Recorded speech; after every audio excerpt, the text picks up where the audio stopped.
At number 10 we have cold spots. Oftentimes when people encounter ghosts, ghouls, or anything from the other side, people will say they will feel a cold spot. Now what is a cold spot? Well, it's pretty self-explanatory. If you're standing around your home and suddenly the temperature drops and you can feel the hair on the back of your neck stand up and you get goosebumps all over your skin, you should first check your thermostat to see if you need to turn up the heat. Just because you're feeling chilly doesn't mean a demon is stalking you like you're a celebrity. But if you check the heat, everything is working, and then you get a random cold feeling washing over you a couple more times, you might want to call a priest, have him come over, and bring down the power of God on this unsuspecting dark force. Hallelujah! Now why do demons and ghosts leave behind cold spots when they're creeping around your home? Well, we're now talking about ghost magic, so the science is pretty loose, but some ghost hunters think it's because ghosts contain the element of life force, keeping them floating around with the lack of the other elements which give us our warm glow, so that's why they leave a cold energy. At number 9 we have familiar voices. It has been well documented that a demon will try to gain your trust by trying to fool you. A common tactic that a demon will use to gain your trust is imitating someone you know. People who have come in contact with demons or have been possessed by demons say they could hear the voice of a friend or family member calling out to them. When they go to investigate these happenings, there would be no one there. This is the oldest trick in the book. They're basically doing like a 1920s con man approach to tricking you, saying they're going to be one thing and then being a completely different thing. There is even folklore about demons which live in the Peruvian jungle. This demon is said to approach you while you sleep,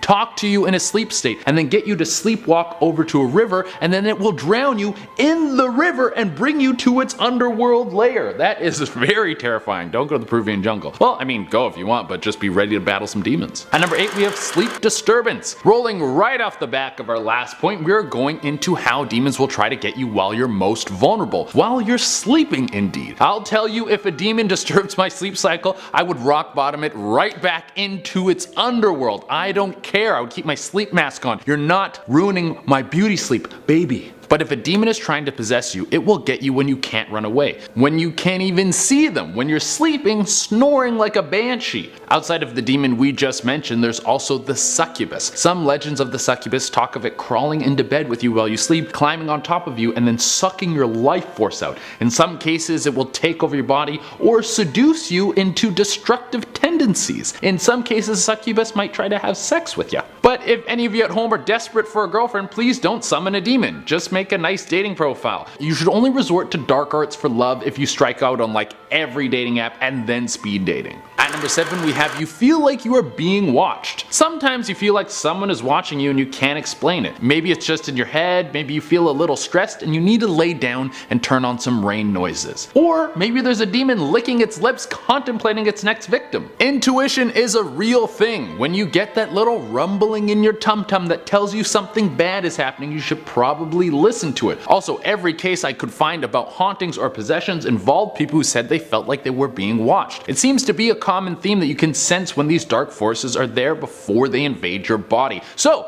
keep yourself aware, I guess. Yes.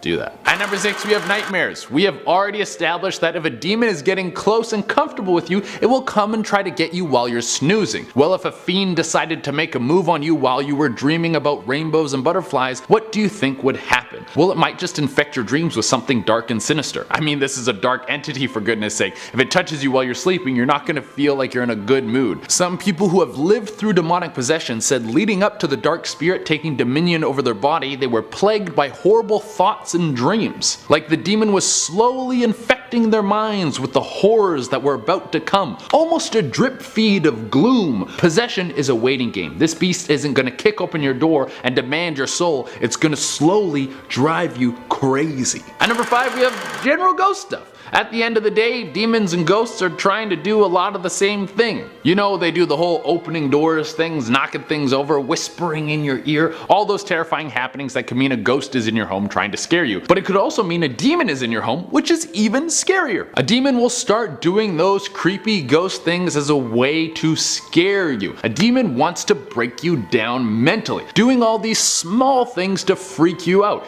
If you're frightened or unstable, it will make you easier to be possessed. Once again, all these demon facts aren't based on science, so they're pretty loose. But if you're a happy, healthy person carrying around your Bible everywhere you go, the demon will most likely see that as a challenge to possess. If you're someone who's skittish and a loner and scared of being alone in their own home, you're an easy target. Sorry for everyone who's living alone. I'm sorry if I scared you.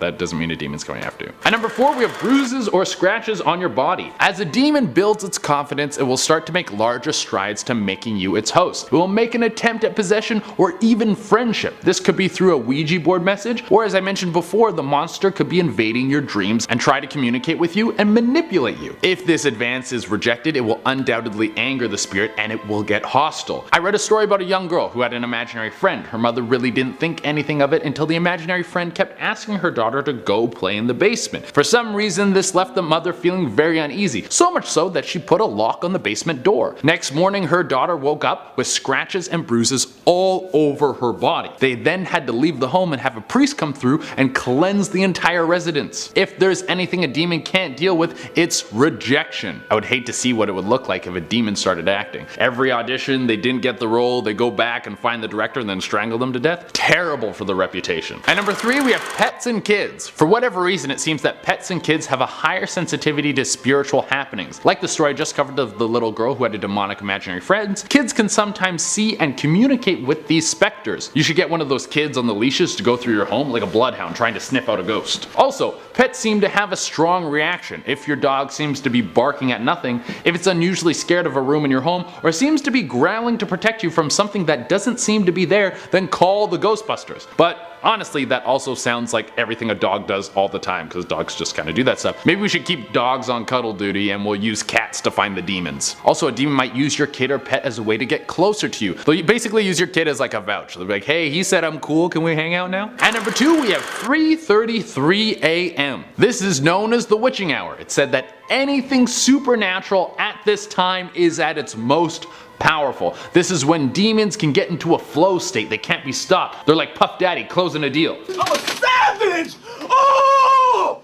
I'm a savage! Imagine that in your room at 3 a.m. You wouldn't stand a chance. But if you wake up at 3:33 randomly one morning, it might be linked to a demon coming into your room. This paranormal entity might be full of power and using its newfound strength to work its way into your body. This could also be a coincidence. Like, what if it's daylight savings time? Do demons turn back their clocks? Does the underworld try to make days last longer too? I don't know how that works. But if it starts happening multiple times, there's a good chance that something freaky is afoot. You should probably put splashing holy water all over your room into your nightly self-care routine. And for the number 1 spot, we have you see a demon. For our last point, we're going right on the nose. If you're in your house and you see a big dark figure with glowing eyes, claws, and a creepy smile with razor sharp teeth, there's a good chance it didn't present itself to you so you both could play Yahtzee. Well, Yahtzee is only good if you have at least 4 people. But it might not be this obvious. You might start seeing glances of a creature in the corner of your eyes. Or maybe you're looking yourself in the mirror and your reflection starts to twist and become distorted. It could also present itself to you in the form of a sleep paralysis demon, getting you when you can't move to really bring the fright level up to pee your pants level. No matter how this happens, if you start seeing a demon floating around your home, tell them to take a hike. There's never been a time a demon showed up and then everyone saved 15% or more on their car insurance. Coming in at number 10, we have a demon watching a baby. Hi there, demon. What are you doing watching this baby? You're a creep.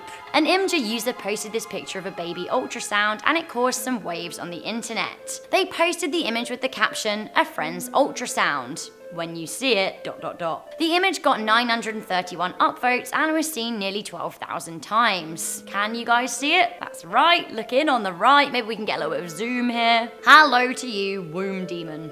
Womb demon, 2 words I didn't think I was gonna say today. This womb demon looks pretty breast-delicious, so we can only assume it's a lady demon. What she wants with this baby, we don't know. Other people are saying this image looks more like a Hindu goddess than a demon. One commenter wrote, "I'm seeing a friendly mermaid, everyone else is seeing a demon. We're all weird."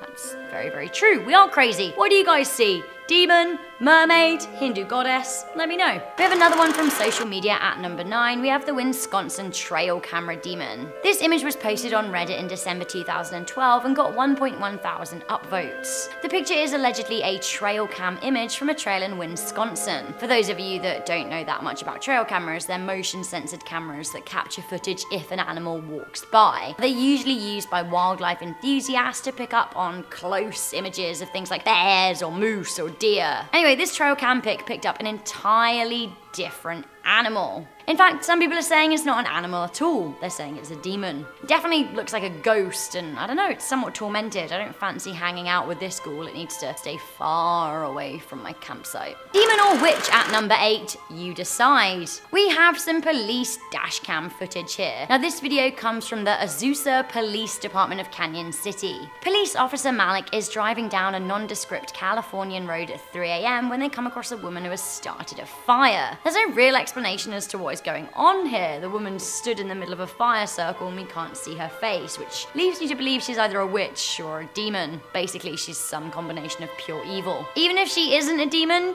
I bet she's summoning one. Coming in at number 7, we have El Chupacabra. Is it a wild dog? Is it a chupacabra? A chupacabra is a legendary creature in folklore, a blood-sucking animal vampire that we're gonna call a demon for the purpose of this video. The legend of El Chupacabra is most popular in Puerto Rico. It also has spread to northern Mexico and the southern states of the United States, especially Texas. This demon was caught on police dashcam and the officer involved in the incident was totally vexed. The footage was taken in 2008 and has caused a debate ever since. Now the video description reads, a police dashboard camera catches what some people might think is proof of the legendary Chupacabra. Is it proof that he lives and roams in the fields of the Lone Star State? I don't know. Now this animal was seen running down a dirt path along fence lines in a rural Texas road. Honestly, to me, it does look like just kind of a wild dog, maybe a coyote, more so than it does a demon, but some people are refusing to budge on it being El Chupacabra. Coming in at number 6, we have the Balinese Flame Demon.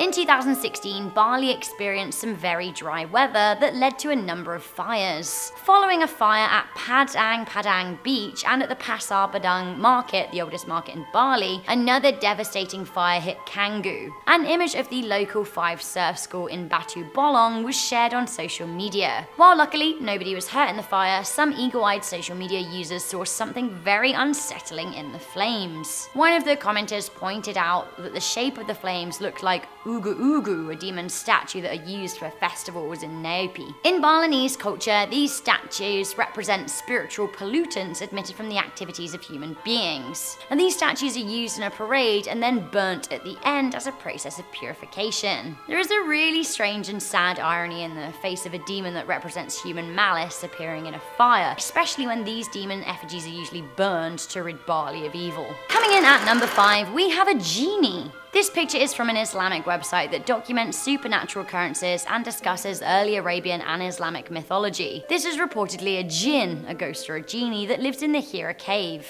The creature was only seen after the photo was developed. Now, according to some sources, some Islamic news publications went wild for the picture, saying bad luck befell the photographer. Some even said that he dropped dead. In Islamic faith, magic is prohibited and considered an evil perversion of Allah. What is this genie demon doing in a cave? We just don't know. Is this a Dementor at number 4? You let me know. I love Harry Potter so much. I even have my own Harry Potter YouTube channel. I'm a Slytherin for those wondering. And whilst I may be a darker witch, I'm still not on board with a Dementor. Would we call a Dementor a demon? Yeah, I think we would. It's a demon that sucks out your soul, which is actually probably my least favorite kind. Either way, it seems a demonic-looking figure is spotted over the city of Kitwe in Zimbabwe, and to me, it looks like a descending Dementor looking for a kiss. The mysterious cloud formation looked to be about 100 meters long and loomed over a shopping center in the city for around 30 minutes. Eyewitnesses said some started worshipping the mist, thinking it was a manifestation of God, while others ran away. I think I would crack out my Patronus and hope for the best. Can you guess what mine is? Let me know in the comments section down below. Coming into number 3, we have the Phoenix New Year Nightmare. On New Year's Day of 2017, Facebook user Richard Christensen spotted a demon lurking in his Arizona hood. He shared the pictures to the social media site with the caption, "What the hell do you see in this picture for reals? Anybody?" The image quickly went viral, garnering over 100,000 shares. The picture appears to show a winged demon, perhaps a Mothman, standing in a residential street. Some people were brandishing it a soldier of Satan. Either way, national news publications picked up on the story and people were pretty freaked out. Some people say it's just a palm tree, others are convinced it's a demonic presence lurking in the southern states of the USA. Coming into number 2, we have 9/11 smoke demons. While we're led to believe that the world can change irrevocably at something so small as the flicker of butterfly wings, there are days in the history books where we can pinpoint events that change the course of humanity forever. One of those days is September the 11th, 2001, or 9/11. On this day, 2 hijacked planes flew into the World Trade Center Twin Towers, another into the Pentagon, and another crashed into a field. Nearing 3,000 people lost their lives, and thousands, if not millions more, had the course of their future altered. The worst terror attack on US soil was undoubtedly an act of evil, but some people even say they saw the face of evil in the smoke that billowed from the devastating fires that took down the buildings in Manhattan. Look for yourself. Did the many cameras pointing at the World Trade Center capture a demon? Is it the face of the devil himself?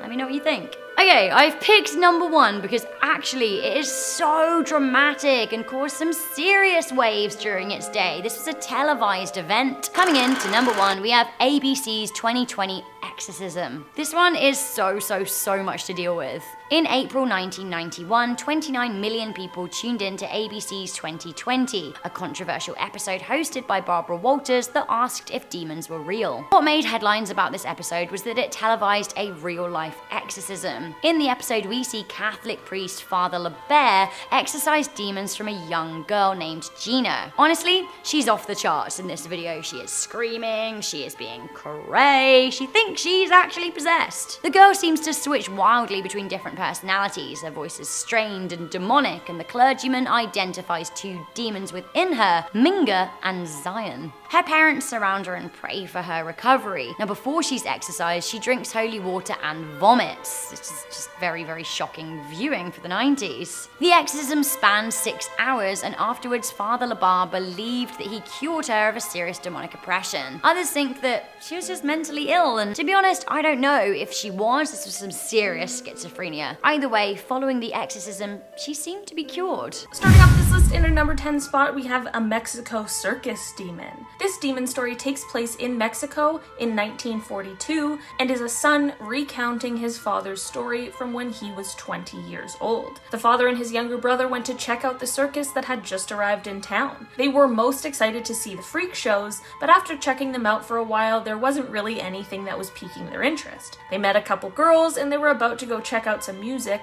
when a man wearing a dinner jacket came up and started talking to them. He said he was the greatest illusionist in the world and that he could show them a trick both scary and amazing. He also said that he wasn't actually part of the circus and that he had auditioned, but they said his act was so frightening they couldn't allow him in the circus. The father and his brother were both very intrigued now and asked to see the trick, and the man said he could only show them if they came to his trailer, which wasn't too far away. In 2021, we know that you never go to a stranger's trailer, but they all followed the man in this story. Once at the trailer, the man begins his trick. He holds up his right hand and then puts a white glove on it. He then waves his left hand around his right, wiggling his right fingers and chanting some words that the guys didn't understand.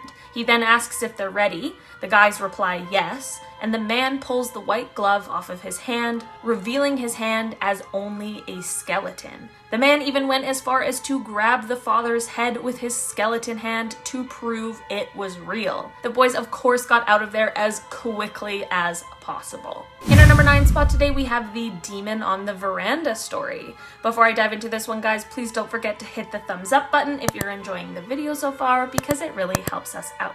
This story takes place in a small village in India when the storyteller was 16 years old and living in a boarding school. All the girls slept in a big hall, and one night, one of the other girls, named Malty, woke her up around 1 a.m. as Malty wasn't feeling too well. She goes to get some water and went outside on the veranda with Malty to try and help her feel better as she was feeling very nauseous. She looked to the right and saw the far end of the veranda, and there was only one light, and the rest of the light was all coming from the moon. After a while of comforting Malty, she looked up to the right again and saw a kind of cat-like figure, but after a closer look, this cat had the head of a human and was bald with big eyes. She tried to convince herself that her eyes were deceiving her, but it began getting closer and she could see it more clearly. She was frozen with fear, and by the time this creature was around 10 meters away from her, it let out a meow sound that absolutely terrified her. She screamed, grabbed Malty and got both of them back into the hall where everyone was still sleeping. This of course woke everyone up though,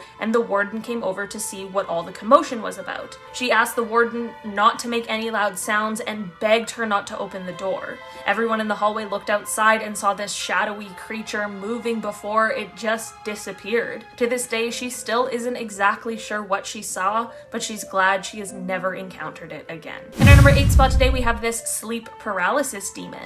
This story comes from the Reddit user JStation666, and this is what they had to say about their demon encounter. I was laying in bed and fell asleep, and I woke up not being able to move or scream. I tried my best and it went on for about 5 minutes. It stopped, but after that I felt hands around my throat trying to choke me. I look up and all I see is a very tall black outline of a figure with flaming hair, and I could feel its long finger-like claws around my neck. The next morning I get up and there's red marks around my neck of what looks like very large hands. Sadly, I didn't take a picture when I should have, but after it's hard for me to get to sleep in a dark room. I feel like I would have thought this was just a scary case of sleep paralysis, but the waking up with hand marks around their throat truly is very scary and kind of unexplainable. I am glad that they made it through this frightening situation. In our number 7 spot today, we have this eye-changing demon. This story comes from the Reddit user Katzabar from a time when they were around 11 or 12 years old. He starts off with explaining that they moved apartments a lot growing up, and no matter where they went, entities would always find him, and he also tells us that he had bright blue eyes like his mother's, which will be important later. They moved into a new apartment and things immediately began to go poorly. He had a dream where he was in a bright white room and there was a beast on the ceiling that looked into his eyes and roared. The roar obviously frightened him and he woke up screaming, which of course woke up his mother, who rushed to his side. His mother was also very frightened, not only because she woke up to the sound of her son screaming, but because his scream did not sound like a little boy's, but was like the scream of a grown man. If this whole situation wasn't already strange enough, after this dream, his eyes turned from that bright blue color to a hazel color and have never changed back to blue. If that really is true, I have no idea how that happened, and that is honestly pretty crazy.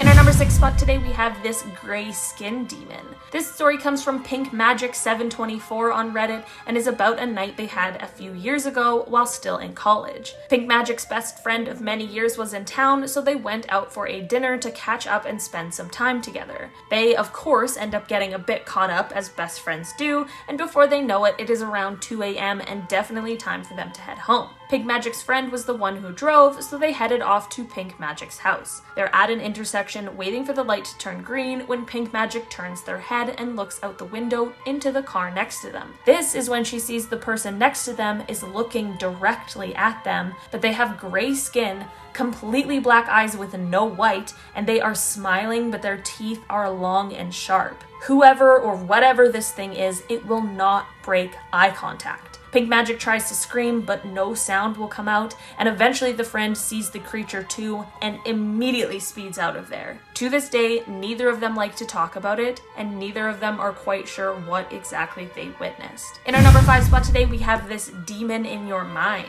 This story comes from Sylvie on Reddit and starts off a few years ago after an argument with a friend. This friend was really upset, so Sylvie went to bed, definitely not feeling great about what had just happened, and Sylvie's behavior that led to this argument. About halfway through the night, Sylvie thinks that they had a dream, but they can't for sure say because they remember it so clearly. Sylvie woke up and had a knife in their hand, and their room was illuminated by the moonlight.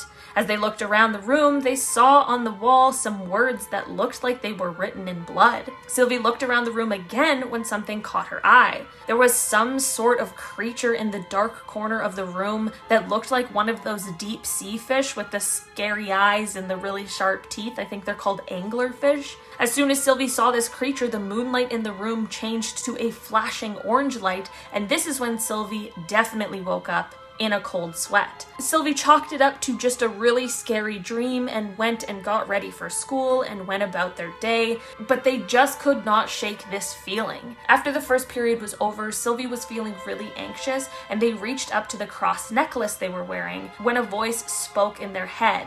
The voice said, God won't save you. Sylvie said that they had a few more incidents with this demon, but after firmly telling it to leave and using their religion and faith as a guide and a protection, they have luckily been demon-free ever since.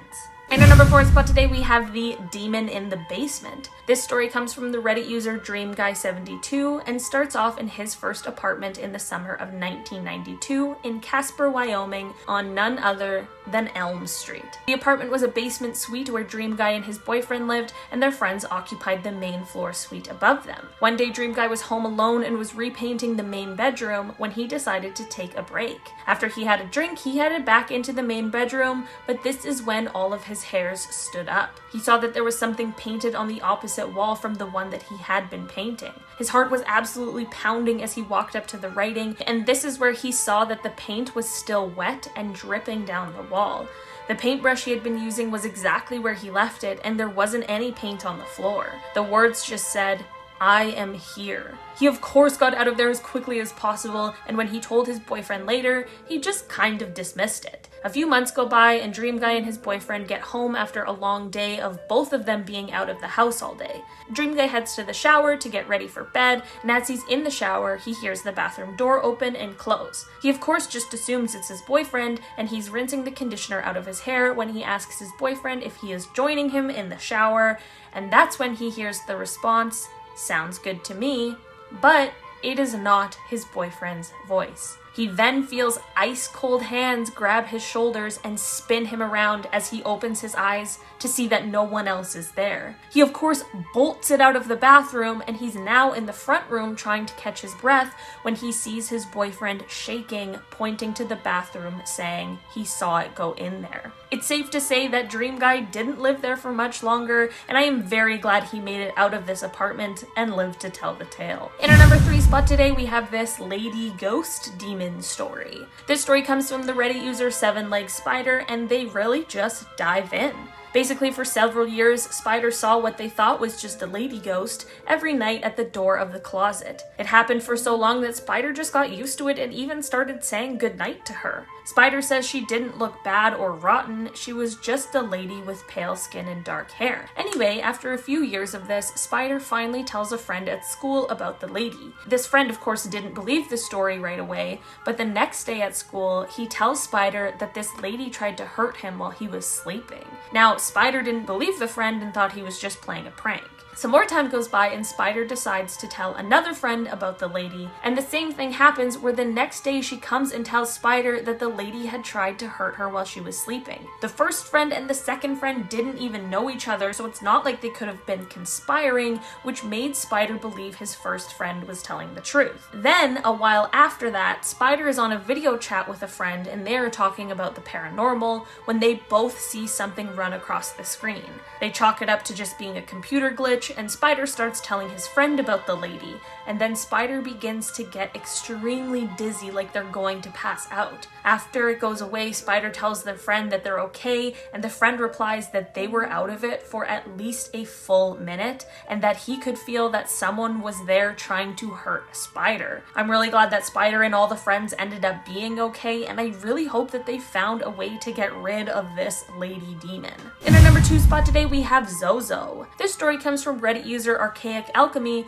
who we'll call A. When A was 22, they were staying with their sister, and one night they had a couple of good friends over to hang out, and they decided to play around with a Ouija board, which is always the start of a good demon story. A had read about people encountering an entity called Zozo, and A really wanted some proof that things exist beyond our physical realm, so they wanted to use the Ouija board. Everyone places their hands on the planchette, and A calls out to Zozo. It took a few attempts before anything happened, but then the planchette began to move in figure eights. No matter what was asked, it just kept moving in figure eights until it finally spelled out M-A-M-A. That's us, we're MA. Maybe they were talking about our channel. A kept asking who they were talking to, and eventually they spelled out Zozo, and then things really escalated. The planchette was taken to the letters to spell out kill you. And when A asked who, Zozo spelled out one of the friends' names. They didn't take it seriously and kept asking more questions, and one friend made the mistake of insulting Zozo. The planchette begins frantically moving through the alphabet backwards over and over before it just stops. Then the energy in the room completely drops, and A knows that this means Zozo has manifested itself. Suddenly, A begins to laugh maniacally with no control over it.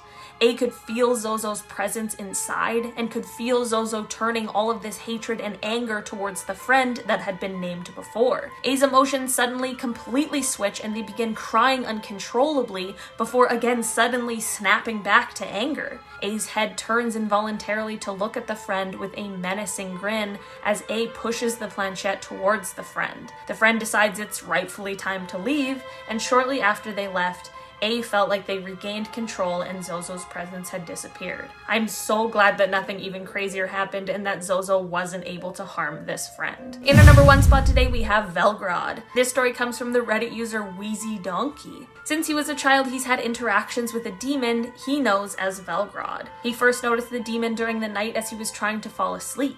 It would continue saying his name quietly over and over again. This happened about once a month on a random night as he was trying to fall asleep, and he tried to ignore it, but every time it happened, the voice was a little louder because it was getting closer. One Friday night, he heard the voice and realized it was right at the end of his bed. He was frozen in fear, and every other night, if he waited long enough, the demon would just leave, but this time it wasn't happening. He found a lot of courage and lifted the blanket to inspect what he hoped was just his overactive imagination, but what he saw was too real for him to believe it was just imagination.